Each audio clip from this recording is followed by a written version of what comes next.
First ever factory outlet, Chandanagar, Mukunda Jewelers, opening soon. No making charges.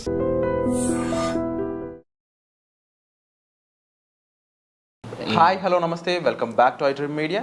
ఈరోజు మనతో ఉన్నారు certified financial planner అలాగే SEBI certified equity market analyst అయిన అనిల్ కుమార్ బచ్చు గారు. ముఖ్యంగా పై కాయిన్, ఈ కాయిన్ ఏదైతే ఉందో ఇది ఐపీఓకి రాబోతుందని, అలాగే ఇది ఒక కాయిన్ $100 పైగా ఉండవుతుందని చాలా రకాల విషయాలతో వస్తున్నాయి. ఇవి గాసిప్సా, ట్రూతా ఏంటి అనేది తెలుసుకుందాం ఈరోజు ఎపిసోడ్ పూర్తిగా చూడండి. నమస్కారం సార్. నమస్తే అండి. అనిల్ గారు, పై కాయిన్ అనేది చాలామందికి ఒక ఇంట్రెస్టింగ్ ఫ్యాక్టర్గా మారిపోయింది ఇప్పుడు. ఎందుకంటే ఫస్ట్ ఆఫ్ ఆల్ ఇండియాలో ఐపీఓకి ఏదైనా వస్తుంది అంటే ఫస్ట్ ఇంట్రెస్ట్ చూపిస్తారు ఎక్కువ మంది.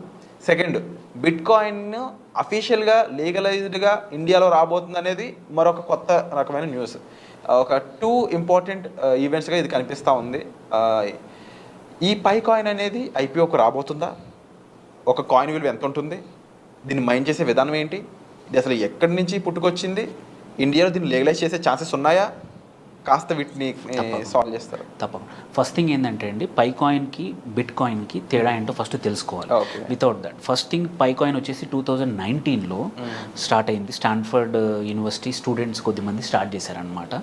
సో ఇక్కడ పై కాయిన్కి బిట్ కాయిన్ మేజర్ డిఫరెన్స్ ఏంటంటే, పై కాయిన్ వచ్చేసి చిన్న, వితౌట్ ఎనర్జీ, ఎక్కువ అఫీషియల్ అంటే ఎనర్జీ కానీ పెద్ద high end hardware graphics processors అవసరం లేకుండా సింపుల్గా మొబైల్ యాప్ ద్వారా, జస్ట్ మన మొబైల్ ద్వారా కూడా మనం మింట్ చేయొచ్చు అనమాట.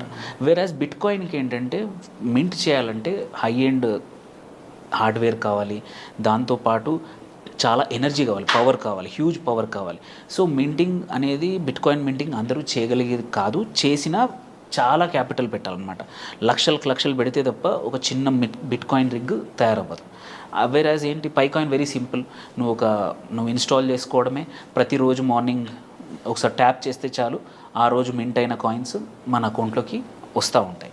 సో ఏమైందంటే 2019 నుంచి చాలామంది అర్లీ అడాప్టర్స్ అంటే మొదట్లో దీన్ని వాడుతున్న వాళ్ళు మింట్ చేస్తూ పోయారు. చాలా కాయిన్స్ వచ్చాయి. బట్ ఇంతవరకు జరిగింది ఏంటంటే, చాలామంది హోర్డింగ్ అంటే దగ్గర పెట్టుకొని ఉన్నారు. ఏది కాయిన్స్, మింట్ అయిన పై కాయిన్స్ అన్నింటినీ అందరి దగ్గర అకౌంట్లో, వ్యాలెట్లో ఉన్నాయి. కానీ వాటిని ఇంకా యూజ్ చేయడం అనేది అంత ఈజీగా మార్కెట్లో లేదనమాట. సో అదే మేజర్, మోర్ దాన్ ఐసీఓ. మనం ఐపీఓ కన్నా ఐసీఓ అంటాము, ఇనిషియల్ కాయిన్ ఆఫరింగ్. స్టాక్స్కి ఏమో ఐపీఓ అన్నట్టు దీనికి ఐసీఓ.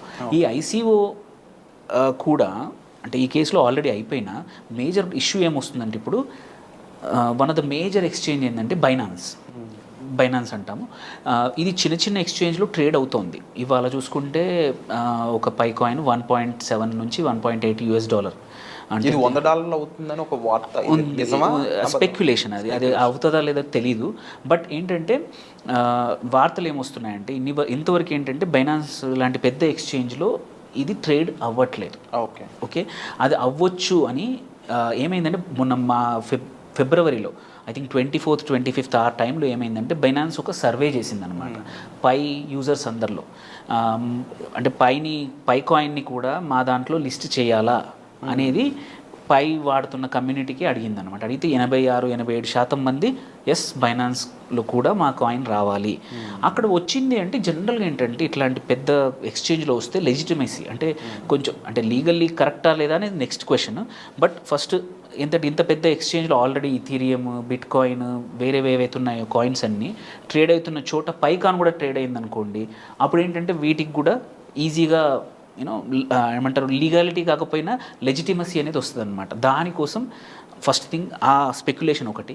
అందుకోసమే $100 కూడా అవ్వచ్చు, ఈవెన్ $300 అవ్వచ్చు వితిన్ ఒక నెక్స్ట్ ఫ్యూ ఇయర్స్లో అనే స్పెక్యులేషన్ ఒకవైపు నడుస్తూ ఉంది. బట్ మేజర్ ఇష్యూ ఇక్కడ 3 థింగ్స్ ఉన్నాయి. ఫస్ట్, బైనాన్స్ లిస్టింగ్ అవుతుందా లేదా అనేది ఎవరికి తెలియదు. ఎందుకంటే when compare to bit coin వచ్చేసి ప్రాపర్ డీసెంట్రలైజ్డ్. వెరాజ్ ఈ పై కాయిన్ వచ్చేసి దెర్ ఈజ్ స్టిల్ ఒక సెంట్రలైజ్డ్గా కాయిన్స్ రిలీజ్ అవుతూ ఉంటాయి. సో అంటే ఒక రకంగా ఏంటంటే, ఇది మనము ఈ కొన్ని స్కామ్లు అంటాం. సో దెర్ ఈజ్ ఏమంటారు, చాలా భయాలు కూడా ఉన్నాయంటే it can be A scam. ఎందుకంటే వాళ్ళ చేతిలో ఉంది ఎన్ని కాయిన్స్ రిలీజ్ చేయాలి, ఎంత సప్లై అండ్ డిమాండ్ అనేది క్రియేట్ చేయడం అనేది కొద్ది మంది చేతిలో ఉందన్నమాట. వెరాజ్ బిట్ కాయిన్ కేసులో కానీ ఇథీరియం కేసులో కానీ దే ఆర్ ప్రాపర్గా డీసెంట్రలైజ్డ్ యాసెట్స్. సో అదొక మేజర్ వరీ అనమాట. కానీ అంటే సపోర్ట్ కానీ అన్నిటికన్నా ఇంపార్టెంట్ ఏంటంటే సింపుల్, ఎవరైనా మొబైల్ ఫోన్ ఉన్న వాళ్ళు ఎవరైనా ఈ యాప్ డౌన్లోడ్ చేసుకొని మింట్ చేయొచ్చు. కాబట్టి నియర్లీ 6-7 కోట్ల మంది యూజర్స్ ఉన్నారు ఇది ప్రపంచం మొత్తంలో. 6 to 7 crores very big number, 60 నుంచి 70 మిలియన్ యూజర్స్ ఉన్నారు. సో ఇంత పెద్ద కమ్యూనిటీ ఉంది కాబట్టి దెర్ ఈజ్ ఎ ఛాన్స్ ఇది అవ్వచ్చు. దెన్ అవ్వడం అనేది ఒక ఎత్తు, బట్ మోర్ ఇంపార్టెంట్లీ ఏంటంటే పై కాయిన్కి ప్రైస్ పెరగాలి, ఇట్లా ఇప్పుడు ఉన్న కాయిన్స్ వాల్యూ పెరగాలంటే దాన్ని ఎక్కడ యూజ్ చేస్తాం, అది ఇప్పటివరకు యూజ్ కేసెస్ లేవన్నమాట. అంటే ఇప్పుడు మన బిట్ కాయిన్తో కొన్ని కొనడానికి ఉంది, కొన్ని అమ్మడానికి ఉంది. సో లాట్ ఆఫ్ ట్రాన్స్ఫర్స్ జరుగుతూ ఉన్నాయి. వేరాజ్ ఇక్కడ పై కాయిన్తో ఏవైనా కొనాలన్నా ఏదైనా మార్కెట్ ప్లేస్లో చేయాలన్నా ఇంకా యాక్సెప్టెన్స్ లేదు. సో అది ఎప్పుడైతే మొదలవుతుందో అప్పుడు మనం అన్నట్టు 100 కానీ 200 కానీ 300 కానీ అయ్యే అవకాశాలు ఉన్నాయి. అప్పుడు కూడా ఏంటంటే స్టిల్ ఈ సెంట్రలైజ్డ్ ఎవరో ఒకరు మేనేజ్ చేయడం అనేది కొంచెం రిస్క్తో కూడుకున్న వ్యవహారమే. సో ఆల్రెడీ ఇంతకుముందు చేసిన వాళ్ళు, ఎంటర్ అయిన వాళ్ళు ఓకే కంటిన్యూ అవ్వచ్చు.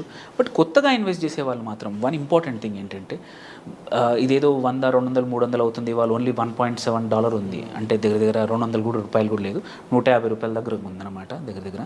సో ఇంతే ఉంది కదా, నేను ఒక 5 లక్షలు పెడతా, 10 లక్షలు పెడతా అనేది మాత్రం తప్పు. దానికన్నా మ్యాక్సిమం మీ దగ్గర ఉన్న డబ్బుల్లో మీ టోటల్ ఇన్వెస్ట్మెంట్ మీది ఒక 10 లక్షలు అనుకోండి, 5% కన్నా ఎక్కువ దేంట్లో చేయొద్దు. ఎందుకంటే it's a highly risk, very high risk.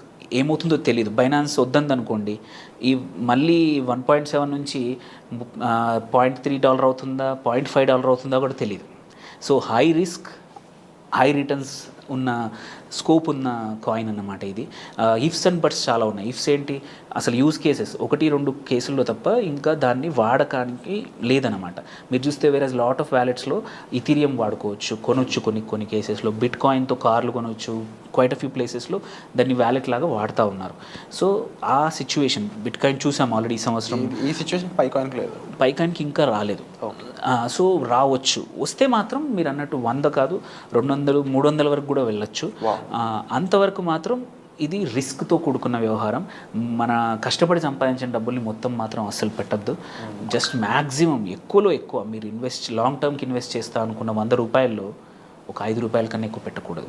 That is the maximum, అంతే తప్ప. ఎందుకంటే 5 రూపాయలు పోతే మిగిలిన 95 రూపాయలు కాపాడతాయి. కానీ మొత్తం మనం సంపాదించింది తీసుకొచ్చి లేకపోతే అప్పు తీసుకొచ్చి మాత్రం జస్ట్ బికాజ్ ఇది పెరిగే అవకాశం ఉంది అని అన్నంత మాత్రాన పెట్టడం సరికాదు. ఇట్స్ చాలా స్పెక్యులేటివ్. ఎందుకంటే ఇట్ కుడ్ బి MLM లాగా కూడా అవ్వచ్చు, ఎందుకంటే ఒక సెంట్రలైజ్డ్ సర్వర్. వేరాజ్ బిట్ కాయిన్ కానీ వీటి కేసులో లేదు. సో ఎస్పెషల్లీ ఈ పై కాయిన్ ఎప్పుడు పాపులర్ అయిందంటే కోవిడ్ టైంలో, ఈ 19 తర్వాత 2021లో అందరూ ఇంట్లో ఉన్నారు. అప్పుడు అందరూ ఫోన్లో యాడ్ చేసుకొని ప్రతిరోజు ట్యాప్ చేయడం, శ్రద్ధగా రోజుకు మల్టిపుల్ టైమ్స్ ట్యాప్ చేసి కాయిన్స్ పొందడం అనేది చేశారు. సో వాళ్ళ దగ్గర ఎక్కువ కాయిన్స్ ఉన్నాయన్నమాట. సో ఇప్పుడు ఈ హోల్డ్ చేసి అంటే అంత వాళ్ళందరూ ఒక దగ్గర పెట్టుకొని రెడీగా ఉన్నారు ఎప్పుడైతే ఇవి జరుగుతాయి అనేది. So that is another danger. ఒకేసారి నిజంగానే బైనాన్స్లో ఎక్స్చేంజ్ ఆప్షన్ కానీ కొంచెం యూస్ కేసు వస్తే సడన్గా ఎంతమంది అమ్ముతారో అనేది తెలియదు. దానివల్ల ప్రైస్ పడిపోవచ్చు కూడా, అంటే ప్రైస్ పెరగడం తర్వాత. సో చాలా రిస్క్తో కూడుకున్న కాయిన్ అనమాట ఇప్పుడు. ఎందుకంటే స్టిల్ బట్ ఏమంటారు, ఇది ఒక 3rd, 4th biggest market cap ఉన్నది. ఇది మేజర్ వీటిలో చూసుకుంటే కాయిన్స్లో, మనం క్రిప్టోలో ఇది వన్ ఆఫ్ ద టాప్ 10లో ఉన్న కాయినే అనమాట. కానీ చాలా రిస్క్తో కూడుకున్నది కాబట్టి అన్నీ తీసుకెళ్ళి అక్కడ పెట్టద్దు. జస్ట్ లిమిటెడ్ కొంచెం అమౌంట్ కావాలంటే ఇన్వెస్ట్ చేయండి. వర్క్ అయిందంటే so it might give good returns to the portfolio. But portfolio మొత్తం పై కాయిన్స్తో నింపొద్దు. It's highly. ఇంకొక ఇంపార్టెంట్ థింగ్ మీరు చెప్పిన దాంట్లో ఏంటంటే ఇది లీగలా కాదా ఇండియాలో అని. సో ఇప్పటివరకైతే గవర్నమెంట్ ఏంటి ఆల్రెడీ చూసాము, ఈవెన్ నువ్వు క్రిప్టో నుంచి సంపాదించిన డబ్బులకు కూడా 30% ట్యాక్స్ స్ట్రేట్ ఫార్వర్డ్ వేసేశారు. సో అంటే దట్ మీన్స్ ఇట్ ఈస్ నువ్వు దానిలో ఇన్వెస్ట్ చేయడం అనేది లీగలే. Same with pi coin also ఎక్కడైనా. సో ఇష్యూ ఏం లేదు. బట్ దాన్ని వాడతారా లేదా అంటే ఎక్స్చేంజ్ డబ్బుల బదులు దాన్ని వాడుకోవచ్చా లేదా అనేది మాత్రం చాలా, అంటే ఇంకా ఆ స్టేజ్కి మెచ్యూరిటీ స్టేజ్కి రాలేదు. It might take some time. So అందుకే తొందరపడద్దు. జాగ్రత్తగా ఇన్వెస్ట్ చేసుకోవాలి. కొంచెమే ఇన్వెస్ట్ చేయండి. ఇన్వెస్ట్ చేసిన వాళ్ళకి తొందర లేకపోతే మాత్రం కొంచెం ఆగితే హోప్ఫుల్లీ ఈ సంవత్సరం నిజంగానే ఇంకా బైనాన్స్ అంటే that's only first step. Binance అనేది పెద్ద స్టెప్, మేజర్ స్టెప్. ఆ ఎక్స్చేంజ్లో కానీ ఇది ఎంటర్ పడిందండి. ఆల్రెడీ కొన్ని చిన్న ఎక్స్చేంజ్ల్లో ఉంది, బట్ వాల్యూమ్స్ ఎక్కువ లేవన్నమాట, ట్రేడింగ్ వాల్యూమ్స్. సో హోప్ఫుల్లీ ఒకసారి వచ్చిందంటే మాత్రం కన్సిడరింగ్ ఎస్పెషల్లీ ఇండియాలో చాలామంది దగ్గర ఉంది. సో ఈ 60 to 70 మిలియన్లో ఐఎమ్ షూర్ ఒక సగం పాపులేషన్, సగం ఆఫ్ దెమ్ ఇండియా నుంచే ఉన్నాయి. సో ఎప్పుడైనా సరే కానీ మాత్రం మన వాళ్ళకి అంటే వోలటిలిటీ ఎక్కువ ఉండొచ్చు, బట్ లాభాలు కూడా రావచ్చు. సో అది ఇందులో డబ్బులు పెట్టుకునే ఆప్షన్ ఉన్నా కూడా ఇప్పుడైతే ఆ జోలికి వెళ్ళొద్దు అంటున్నారు, ముఖ్యంగా బినాన్స్లో కన్ఫర్మ్ అయ్యే వరకు. And at the same time ఈ కాయిన్ అనేది వాలటిలిటీకి హెవీగా రెస్పాండ్ అవుతుంది. అండ్ మరోవర్ మేము అడిగిన ప్రతి క్వశ్చన్కి ఆన్సర్ చేసినందుకు కూడా thank you so much sir. About pi coin ఎలా స్టార్ట్ అయిన దగ్గర నుంచి, కోవిడ్లో ఎలా ఇంప్లిమెంట్ అయింది అనే దగ్గర నుంచి, అండ్ ఇన్ ఫ్యూచర్ దీని పాసిబిలిటీ ఎలా ఉంది అనే వరకు. బట్ హోప్ఫుల్లీ చూద్దాము ఏం జరుగుతుందో అనేది. అండ్ పై కాయిన్ సంబంధించి మీకే డౌట్స్ ఉన్నాయి కామెంట్ సెక్షన్లో మెన్షన్ చేయండి. దానిపై అనిల్ కుమార్ బొత్సు గారితో సపరేట్ వీడియోస్ అయితే చేయడానికి మేము ప్రయత్నిస్తాము. అలాగే వచ్చే ఎపిసోడ్లో మళ్ళీ కలుద్దామండి. Thank you so much. Thank you.